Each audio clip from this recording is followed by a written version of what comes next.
Brighten up those dark mornings. Wheeler, Ollie, and Lecter. Mornings at the Cabin.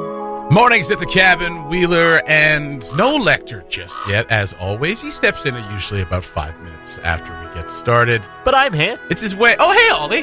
Hey. When did you get here? Oh, I snuck in. Ah, hey, bud. Hey. Hey, good morning. I made a post on Facebook about, listen, I can't make this clear enough. If it's if it's colder than minus 25, just plug your car in. It used to be like minus 30, minus 35, like with older vehicles. And, just be safe. Just not be safe. I mean, it's like you're not in danger, but I mean, it may not start. And I had a bunch of people write back saying, yeah, okay, yeah, but, and then other people who have lived here for years that are like, mine starts at minus 35, no problem. It's like, until it doesn't. And then you're just sitting there like, oh, I should have plugged my car in. So why not just do the proactive thing, plug it in. And after all of that, last night, 2 escapes. One's a 2018, one's a 2017. I'm using one from work. We have ours, which is a 2017.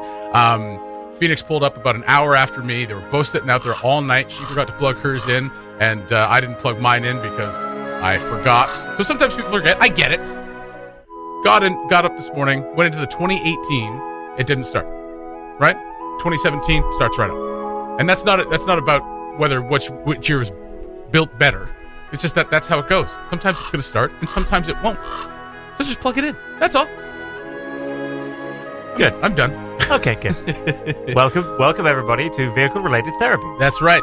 Welcome back to Car Talk with Ollie and Jesse. No, we're not doing that show. No.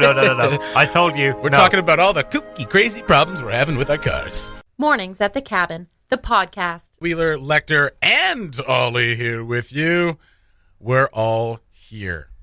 And that's what's most important. We are the Three Musketeers. Thanks. Whew. Well, morning. Back to the music. This hot chocolate's really helping my brain this morning, as you can tell. Absolutely. You guys go for a second. I have to fix something over here. Okay. Go ahead. Great. Where are we going? Where are we going? Where would you go? If you could go anywhere right now, where would you go? God. Listen, this is what we've got. Work with it. No, I think every morning we should do this. It's just like, listen, if you had to pick a color, red or blue, pick one and tell us why. Well, hang on. It depends. Are we talking about candy? Because you must have had a bounty at some point in your life, right? What's a bounty? You never had a bounty? Oh, is that the coconut one? Bar? Yeah. But there's two kinds. And then Mounds has almonds. But there's two kinds. Have Okay. you seen both kinds of bounty? No.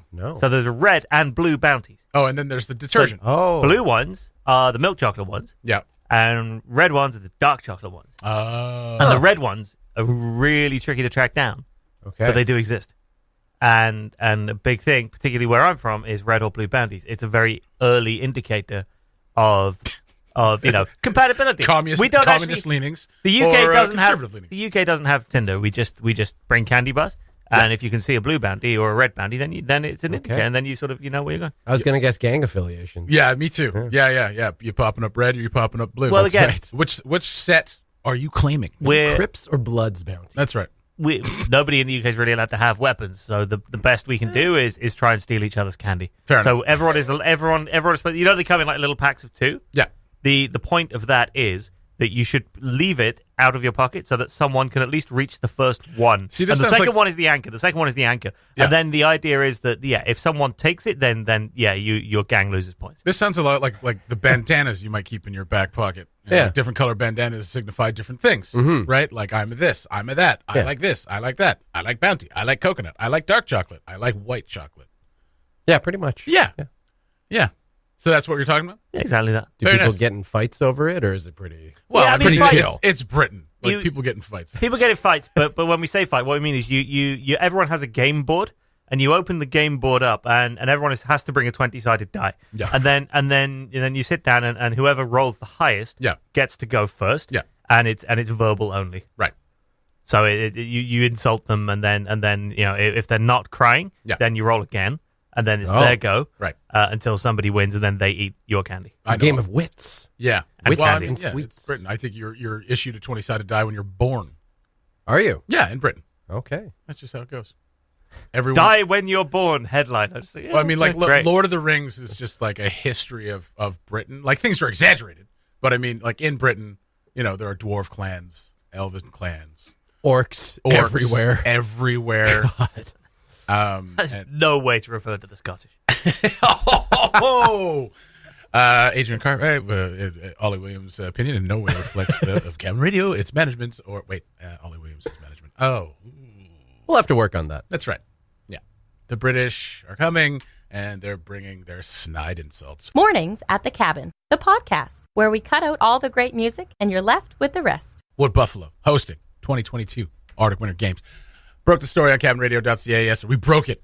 It was a secret until we put it out there. They leaked it to us. They leaked it to us. In a press release. The world waited with bated breath to find out where AWG would be. Which of the two northern Alberta communities that bid for this? Will it be Grand Prairie? Will it be the municipality of Wood Buffalo? Is it? The New York Times was like, we just don't know. We just don't know. Cabin Radio. But if we could speculate wildly, it might be Wood Buffalo. And then they sent us a news release. That's right. Yeah. And it's Wood Buffalo. And we typed it up. So Very cool. let's call that breaking a story. There it is. So we now know that. We can now reveal. 2022, we can now report in 2022. Wood Buffalo will be the host of the Arctic Winter Games. So it's going to do Whitehorse next year, and then Wood Buffalo after that. That's awesome. Yeah. So Wood Buffalo. Then we had the conversation just when we were talking about this. About what is Wood Buffalo? What counts as Wood Buffalo municipality? Yeah. Like where actually is that going to be? So like Fort Chip is part of that. Yep. Fort McMurray is part of that. That's a big part of it. The wonder was like, what facilities are in Wood Buffalo municipality? Well, guess what? It's Fort McMurray. So it's going to be Fort McMurray and whatever survived the wildfire. Fort McMurray. Yeah. It's going to be all Fort McMurray. And a host of other localities. Right. So we looked this up because nobody in the room was sure what exactly counted as Wood Buffalo municipality. We looked up the Wikipedia page. The Wikipedia page is great for Wood Buffalo municipality because it has a list of localities. Yes. And we were struck by the fact that there is the possibility that some events could take place in Improvement District number 143. Rich history there. Rich history. Improvement District 143. I know a lot of people from ID 143. There are no other improvement districts listed. That's the only one. No, it's the only one. It's the only district that were like, you know what? This needs a little upkeep. We were talking about labeling yourself depending on where you're from last week. What would they call it? Ideers or 143ers? Ideers? I got no ideas here. And like old prospector talking about ideas. I had no idea. Or like Columbo talking about ideas. I had no idea. It's pretty good Columbo. I've been waiting for so long to break out my Columbo impression. Oh, some would argue. There it is. I had no idea. Some would argue, no, I suppose, all right, we'll let you have that. Okay. Improvement District 143, it's like sub-Hunger Games. You're not even in the 12 districts. You're sort of just waiting for a place on a waiting list. You can't even volunteer as tribute there. Not even top 100 improvement districts. No. Falls 143, right? Just wait and until number 143 on our improvement district checklist. You got to come through 143. You got to come through pre-qualifying. You've got to go and play in some like mini Hunger Games tournament that nobody watches somewhere else. You got to come through that. Right. Then it's a local might, Hunger Games. Yeah, then you might get a shot at the real Hunger Games. Yeah. Okay. Meanwhile, other locality names in the municipality of Wood Buffalo: Embarrass. Yep. Embarrass Portage, which has definitely happened to me before. Yeah. Like that's when you fall in. That's right. With the canoe. What else do we have? Big Eddie. Big Eddie. Big Eddie. Big Eddie. Yep. local Big Eddie. resident. Christina Crossing. Yep.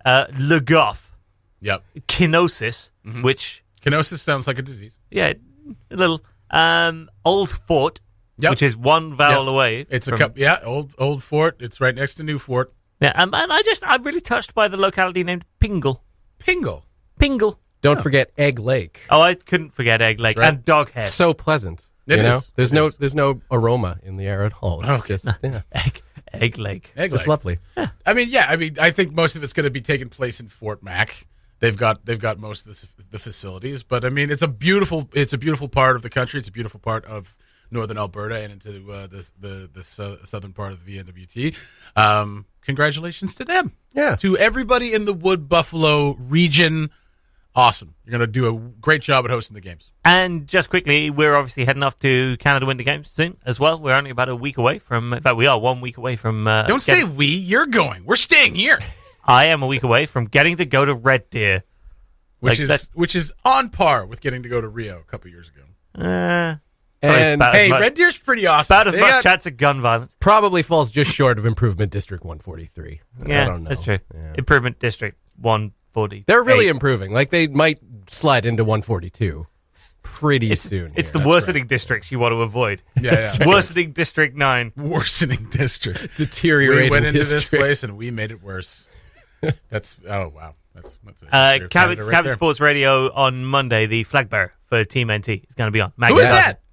Maggie Carson. Nice. Was announced the other day. Yep. Gymnast who in 2016 was at a competition in Vancouver when she learned she had a brain tumor and has come through all of that to be back on the team for Canada Winter Games in 2019, which is awesome. So, yeah, she was in with you like that. She's coming for an interview, and we're going to play that out Monday. Cabin Radio's Morning Show podcast. All the best chat, none of the embarrassing mistakes. The Oscars are coming up on Sunday, February 24th. I'm not going to talk about the nominees. Neither of us have seen most of the movies. You haven't seen any of them, I'm pretty sure. No. I've seen a bunch. So we know that they're not going to have a host because they tried to hire Kevin Hart, and then people were like, he was insensitive a decade ago, and he's apologized profusely since then, but now that we've just discovered this new information, he can't possibly be the host. Fair enough. So they fired him. Even it's stupid. It's so stupid. I don't care about that. I just can't imagine they're going to go ahead without a host. Yeah, they've done it before. But the Oscar, like I've said before, the Oscars used to be a luncheon. It would be like an hour. People go for lunch, get really drunk, and then they just hand out awards. And if it was that again, that's fine. But I mean, it's a big televised event now. Yes, but I mean, the ratings have been dropping like a lot in the last few years, right? So they're going to try to keep it to 3 hours. It's still a long time. With all the controversy in the last few years, like, I would have thought the ratings would have been actually pretty steady. When they announced the wrong Best Picture winner, that had almost the opposite effect. It was just like, really, guys? People were just like, really? Ugh. Come on. Yeah. And it did seem a bit staged. I feel like it was definitely staged. Yeah. I don't know. It just seemed like a publicity stunt. And it was just like, one of those things where it was like, La La Land. And everybody just went, ugh, really? Like the easiest choice. But then they picked Moonlight, which is one of the Best Picture nominees in the last blah, blah, blah years. Still got to see that. It's a remarkable movie. And over La La Land, which is just masturbatory Hollywood stuff. Yeah, that's right. I said it. You said it. I said it. I like Damien Chazelle, but that movie is just not great. I've heard good things. A lot of people love it. A lot of people love Bohemian Rhapsody. So what am I going to do? I'm just a contrarian, I guess. But so that was interesting. That made something at least interesting happen. And then they went back. They went back to kind of not a big Hollywood thing. I mean, people kind of gripe on The Shape of Water being Best Picture last year. But I mean, it was a fantasy movie. It was one of the first times a fantasy movie had won. Okay. And then this year, there's some interesting nominees, like Black Panther's up there. I don't think it's going to be Best Picture, but I mean, it's good to see a nod for it because it is a pretty remarkable movie as well. Yeah. I don't think I should use remarkable describing Black Panther and Moonlight because those are two very, very different movies. Right. Moonlight's remarkable for a comic book movie. Black Panther's pretty damn good. So the other thing that just came out, though, so they are not going to have a host, and then they said they were just going to have, like, people presenting the awards, so, like, basically multiple hosts setting out the awards. But what they usually do is have the past winners in the acting categories hand out to the next winner. So supporting actress from last year will hand out to the supporting actor this year, supporting actress, vice versa.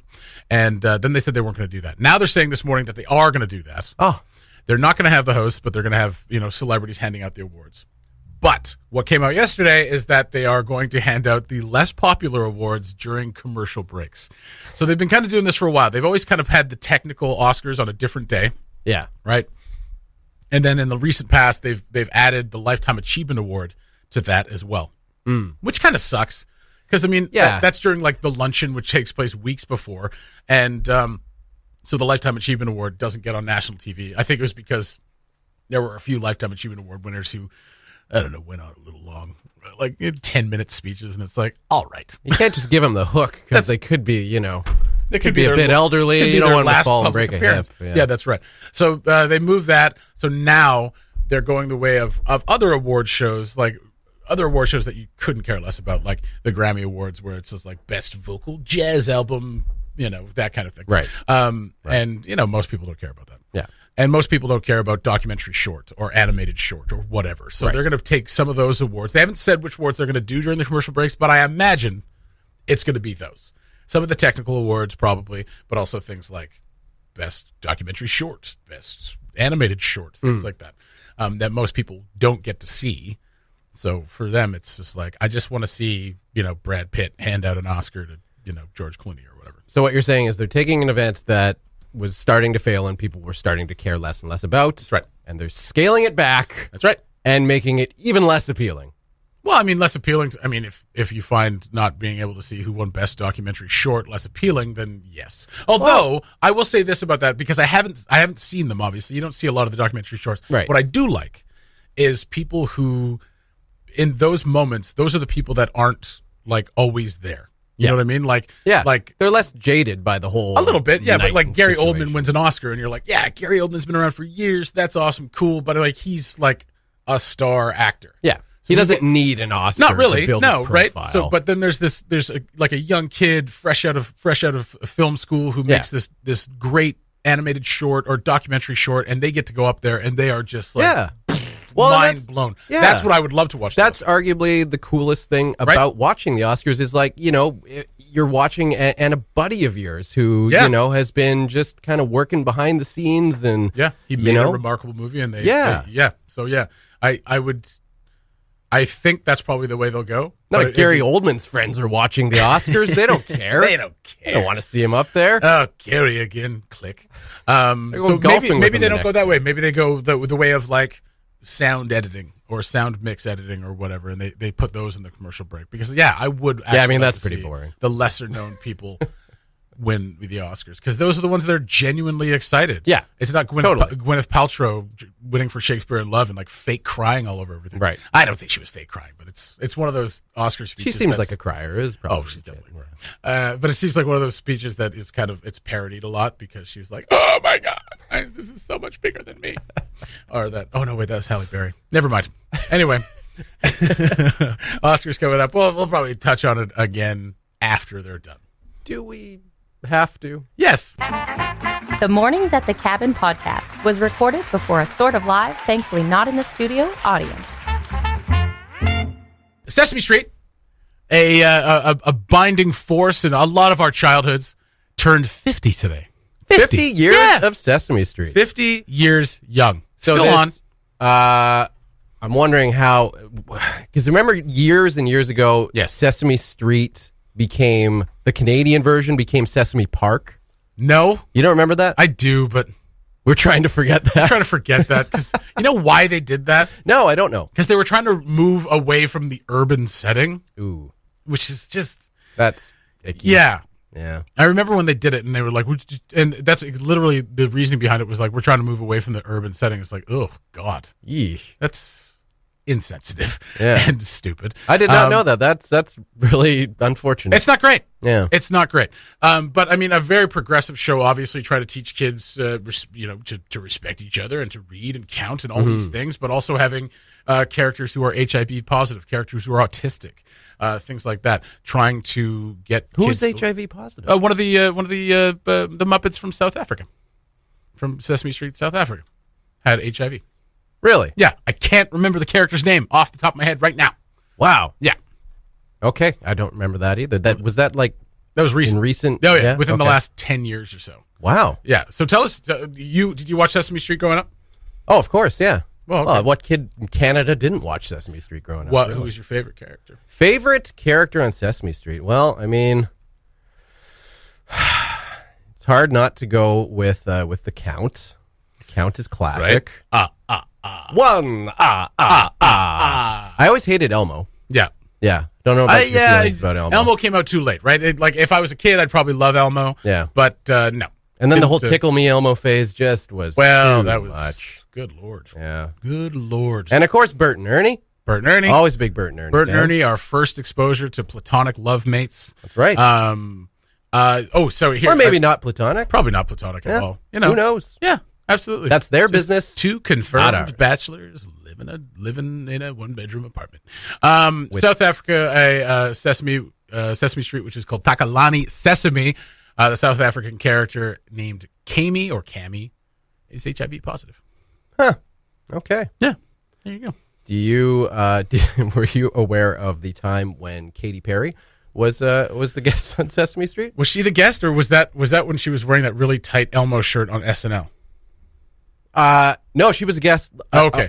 Actually on Sesame Street. Okay, no, I didn't see that. Yeah, because I remember her appearance on SNL where they had to actually edit that part, either edit that part out or edit the camera angle that it was at, because she was wearing this tight Elmo shirt and she's bosomy, and it was in Sesame Street. It was like, whoa, that's Elmo's face. Let's back it up a little bit. This is for kids. It's not hypersexualized Elmo. Thanks. Cookie Monster, very hypersexual. Just numb. I just can't get enough of them cookies. Cookie Monster was really the worst influence on that show, all things considered. Yeah, but he was so sweet. He was. It illustrated for kids that like you could be sweet and gentle and still have a rampant addiction to cookies, and just and he was wonderful. I love Cookie Monster. Grover was probably my favorite growing up. Grover, okay. Yeah, I was never a Big Bird guy. Yeah, I don't know why. Terrifying. But like I like Snuffy, like I like his imaginary friend Snuffleupagus. Yeah. Okay. Yeah, absolutely. And Bert and Ernie, yeah. Elmo I wasn't really into, but yeah, Grover and Snuffy. I'm a Grover Snuffy guy. And now I'm trying to remember because apparently I'm just old now and I'm forgetting things. You are old. Important things from my childhood. It's fine. Kermit was a crossover character. Yes. From the Muppets to Sesame Street. Yeah. Was Miss Piggy too? No, not really. I mean, the Muppets, obviously the Muppets Character Factory is with Sesame Street, but I don't think, did they ever cross over? I think the Muppets were its own thing. I know Kermit did. Yeah. But yeah, I can't remember for sure if Miss Piggy was also a crossover character. I hate Miss Piggy. Really? Don't like her at all. She is going to karate kick you right in the face. Yeah, that's pretty much exactly why I don't like Miss Piggy.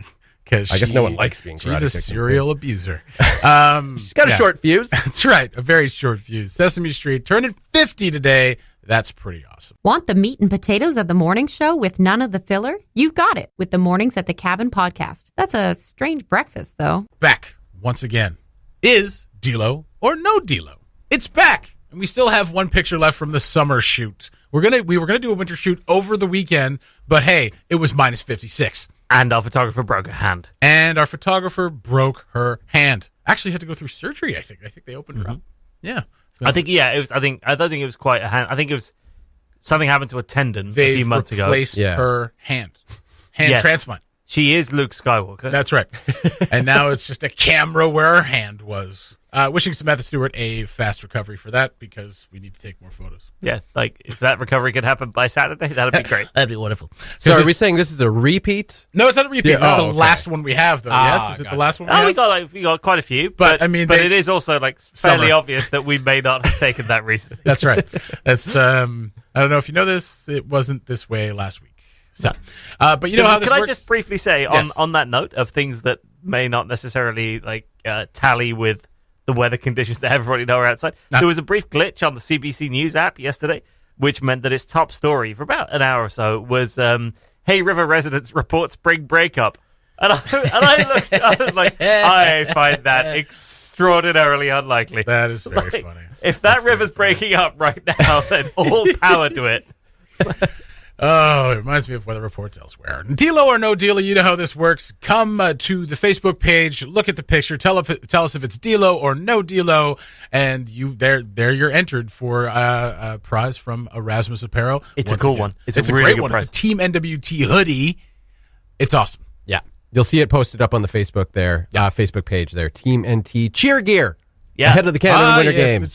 Track the pack, it says on the back, I believe, and then it's got the Team NT logo. Claw marks right through your chest. Right? Isn't that always something that you want? I have always wanted that. Excellent. Well, good. I'll see if I can acquire a polar bear.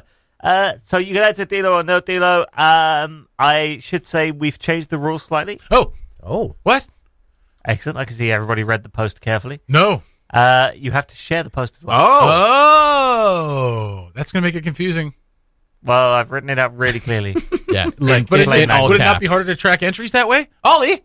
That's why you comment as well. It's all in the description here. See, I feel like people are going to share it and comment on the share.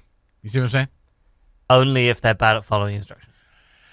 Which some people are, but you know what? Some people are. Well, then they won't That win a narrows hoodie. it down for all you who are good at following That is instructions. natural hoodie selection. So, so comment on the original post and share the post, and you will be entered to win one of these beautiful hoodies, the Team NT hoodies. Without giving it away, can you remember the answer to this one? Are you saying that you don't remember? No, I know. But I do. Yes, I do remember. Yeah, I know this one. Yeah, good. Yep. This one, I think, yeah. But for people who like, once you've been to the location we were in, I think you recognize where it was. I know my town. Oh, okay. I know my. There's been a roads. couple where you've looked at them and you haven't even known whether you were in Dilo or not. Well, I was drunk. Yeah, so go to the Facebook page. This will be up until tomorrow. We'll announce the winners.